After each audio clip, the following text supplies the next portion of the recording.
A great Little League parent is not about shouting advice from the stands. It's about showing up and showing up in the right way that supports the coaches, your kid, their teammates, and really the whole organization of Little League. Let me break some things down for you. Hi, everybody. My name is Craig. I've been coaching Little League for 4 years, but this All-Star season, my son is on the team, but I'm not a coach. So I'm playing everything from the opposite side, the parent side, and these are a few things that I've learned. First of all, you need to be helpful, all right? Be helpful.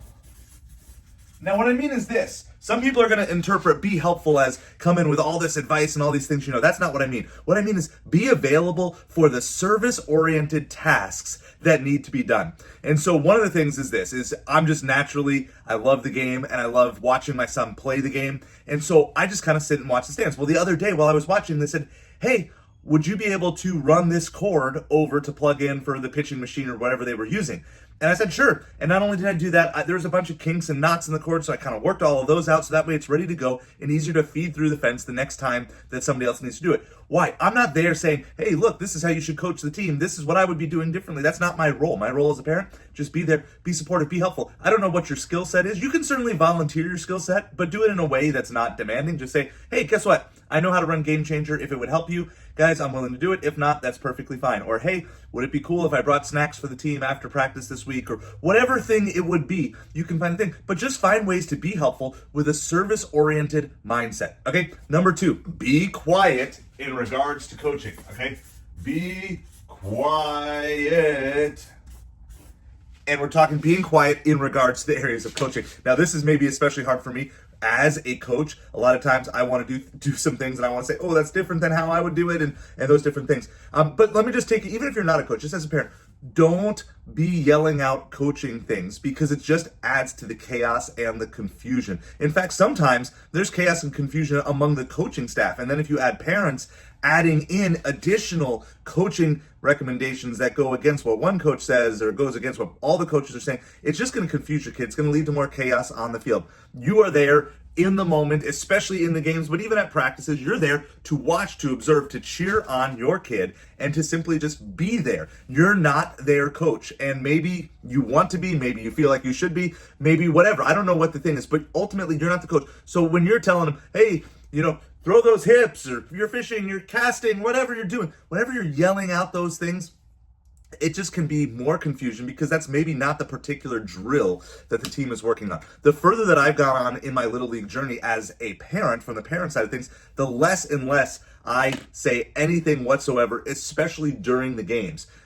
Certainly, I'll take some time. So what can you do? Well, you can always take notes, write some things down, type them up in your phone. You can record things if you're seeing something that you want your kid to work on or work out of their game. Like, you can certainly do that. But don't be the coach in the middle of the game if you're not actually coaching the game. So record, take notes, talk about it later, but don't coach in game. Okay, number 3, be consistent. Okay, I want you to be consistent. Now look, I understand it is life. Sometimes things come up in life. Okay, but generally speaking, your commitment is your commitment. Save your unexpected absences to games and practices for the true sicknesses, the real emergencies in life. If you have some sort of known, unavoidable conflict that you just simply cannot get out of in any way, make sure you let your coaches know as soon as possible. And you need to realize this. The percentages of practices and games that your kid goes to is certainly going to impact your coach's view of them and possibly and potentially their playing time or even playing in their ideal positions, right? So sometimes you'll have kids who want to play particular positions that take a whole lot of learning. It takes a whole lot of time. It takes reps and practice. You can't just show up. Okay, and so like, for example, if a kid wants to be a pitcher, you can't just show up on game day expecting to pitch if you're not coming to practices where the coaches can see your kid pitch on a regular basis. And so over the last 4 years, I'm very proud. Like, my son has only missed a handful of practices and games, and it's always been because of sickness. Now, let me give you kind of like a little sub tip with this. Be humble. We're a one-car family, and sometimes, those schedule conflicts are unavoidable.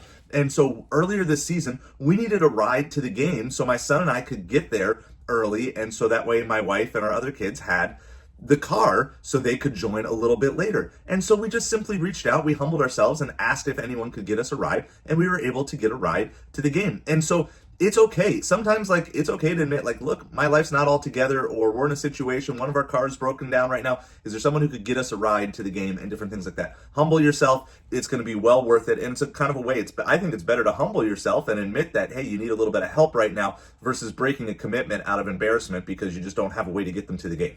All right, number 4, listen. Okay, listen. Now, this goes with being quiet, but it goes beyond that, because there's a lot of parents who are kind of don't do the coaching thing, but they're not really paying attention, and you can see it because over a long period of time, the kids don't ever really change. They don't ever really internalize the things that they're being taught. So here's what I mean. You can pay attention to the coaches when they're teaching, and then pay attention specifically to what the coaches are teaching your kid. Now, again, you don't need to be there and say, yep, that's what I told them, that's what I told. Look, we understand that probably a lot of things the coaches are telling your kids are the same things that you've told your kids, but that's not the point. The point isn't to say you were right. The point is to say, okay, let's emphasize, and then you can move kind of this responsibility from, look, that's what I told you, to, okay, this is what your coach wants you to do, so we're going to do it. And so honestly, I think a lot of times kids respond better because in the area of baseball, even though you might be an expert, your kid is always going to see their coach as a little bit more of an expert than you, just naturally because of the way that authority pyramid is set up over them. And so what I love to do is, again, just take out my camera. I have recorded so many different sessions with my son and coaches. Everyone from the pitching coach to his all-star team coaches to his coaches over the years to other special opportunities that he's had with people who've just come in, and now we've built this nice library of different things that coaches have taught, and then we can always go back to them. We can replay it, we can review it at another time.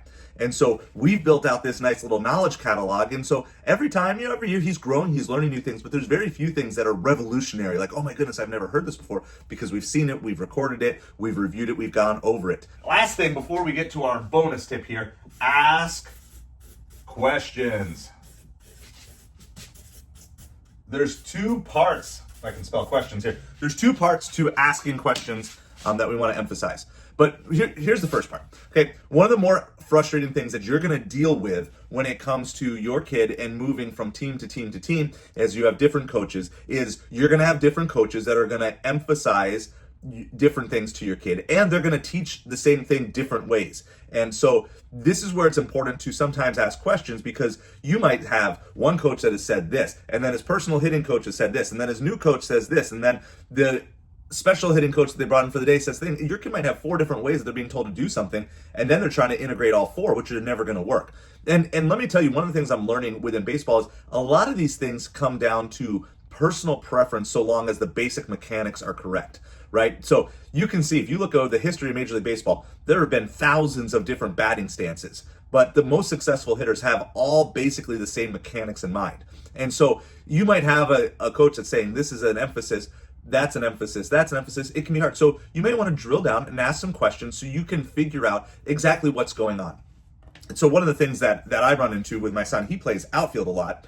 And so every coach has a different perspective on how they want them to go for the catch.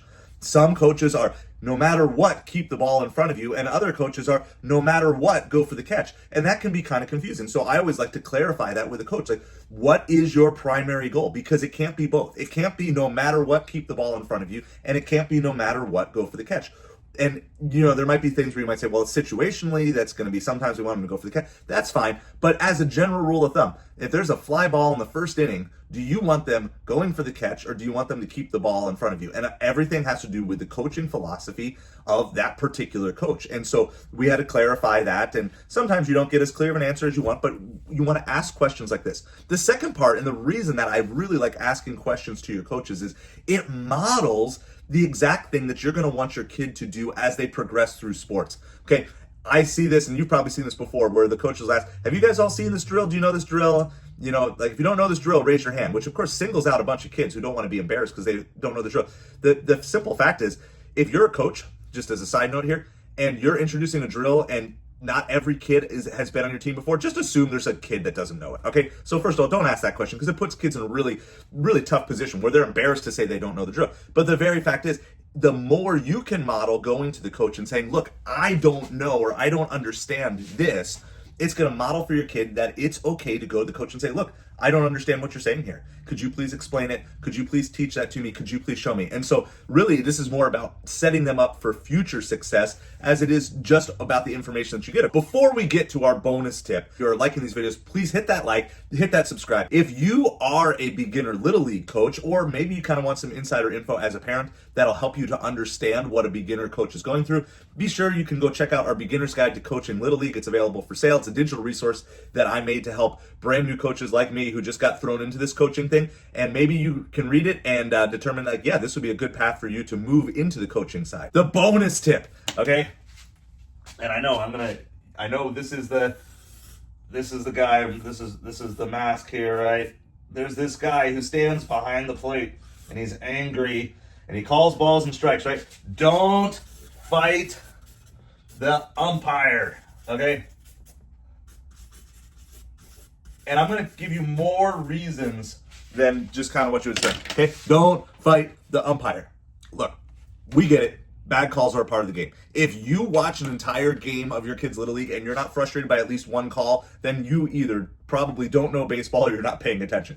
I mean, I usually can't make it past the first inning before there's at least one call where I'm like, ooh, I really don't agree with that. And it's usually like the first ball or first strike call of the game, right? That's how it is. But can I tell you this, as a parent, you need to let the coaches deal with the umpire, and hopefully your coaches are mature enough to deal with the umpire in a reasonable way and not in a yelling, screaming, getting kicked out of the game sort of way, but let the coaches deal with the umpire. And here's the primary reason why. It's not because you're not right. You maybe are right. It's not just because the umpires are either volunteers or paid really small. It's not just because we're having a hard time finding good umpires for our leagues because everyone's scared to do it because of being yelled at by the parents. Those are all good reasons, but that's not the primary reason. The primary reason I don't want you fighting the umpire is it's modeling something for your kids. You can't tell your kids to not worry about bad calls in the game if you're in the stands worrying about every bad call in the game.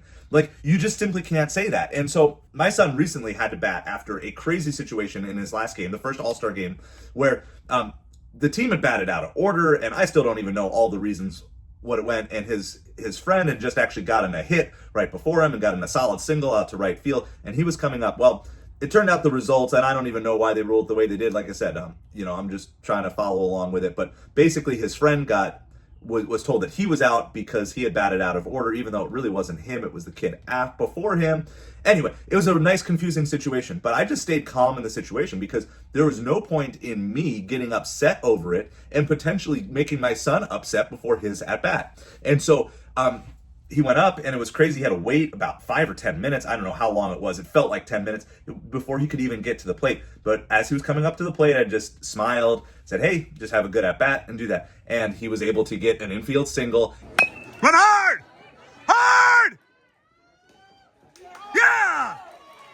And get the rally restarted because he didn't get emotionally invested in the call of what was going on with umpire. And if you need a bonus tip that kind of helps with this bonus tip, just go for a walk. It's one of the simplest things. I think sometimes one of the worst places to be when there's calls going against you is sitting in the stands among a bunch of other parents who are also frustrated and hearing the coaches shout and all those different things. Just go take a walk. In fact, I rarely sit at all during games. I'm just too into it to be able to just sit and enjoy it yet. I don't know if that's ever going to go away. So just walk. You can walk around the field. It's fun to see the game from different perspectives. And it just gives yourself a chance to kind of cool down and not worry about it. But model the behavior in yourself that you want to see in your kids. And so if you don't want your kids getting upset by umpire calls, and if you would tell them like, well, you can't, you just got to battle through. Well, guess what? You as a parent, you just have to battle through as well. So those are the tips that I have for you. Let me know down below if this has helped you or any other tips that you have for other parents as well.